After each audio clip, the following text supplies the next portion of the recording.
What's up mga Lolliboss boy ng here boy ulam ditong bahay here. So today we're going to reinvent and make our own version of chicken karahi, which is a Pakistani dish. Gawa to sa purong onion and tomato with spices.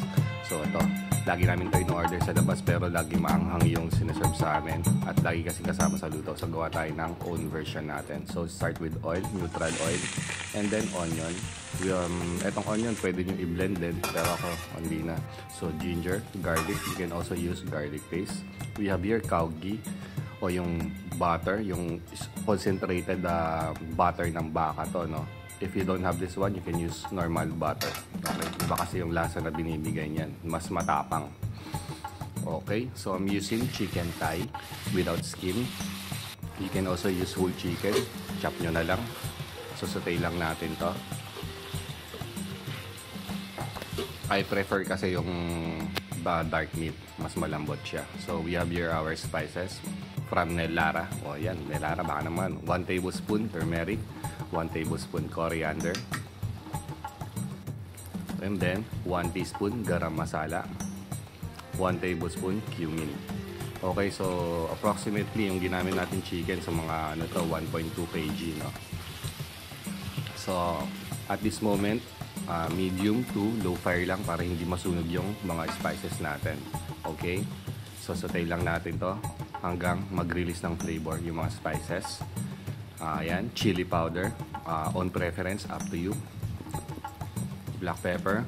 So sa Pakistani dish, they use green chili, no? Hindi na tayo naglagay kasi may mga bata ako. So MSG, bechin, optional, up to you. Tomato, ayan. Saute lang natin hanggang mag-wilt siya. And then fresh coriander leaves. Okay.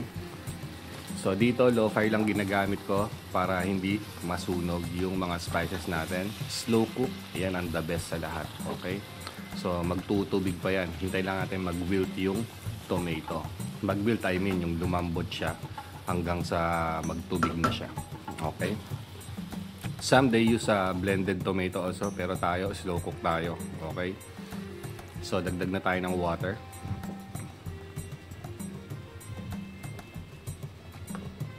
Ayan, and then haluin lang natin, and then slow fire lang mga Lolliboss, and then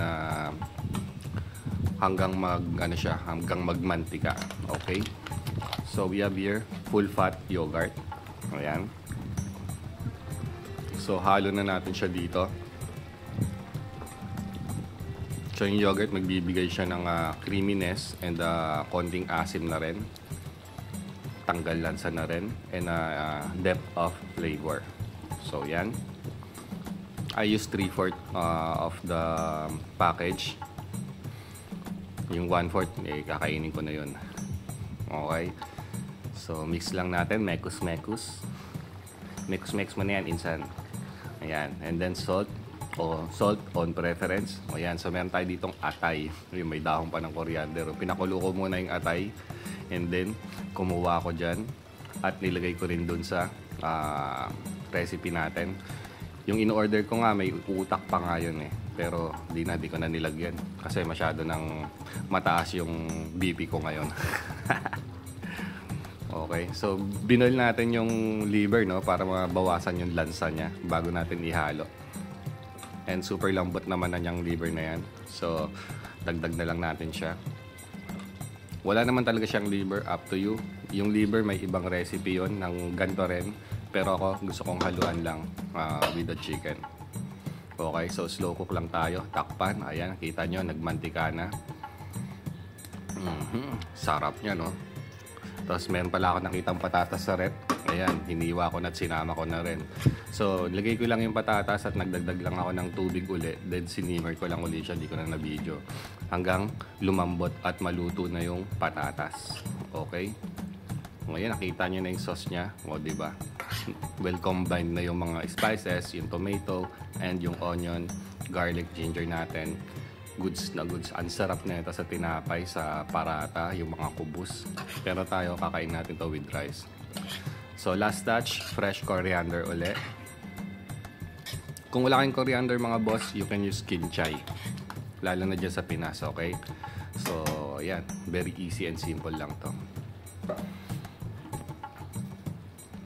Yan. So, we have here, last touch natin, fresh ginger. Okay? So, yun lang. So, siniserve nila to with fresh coriander and fresh ginger on the plate. Yan. Bako, hinalo ko na. Para hindi na ako maglagay. Kasi yung fresh coriander, medyo matapang siya, no? Yung sa akin, lalagyan ko. So, very easy and simple recipe. Sana may natutunan na naman kayo dito. Kay Boy Ulam Lutong Bahay, Boy Danggit. Okay, Gigi. So, ito kasarap nito.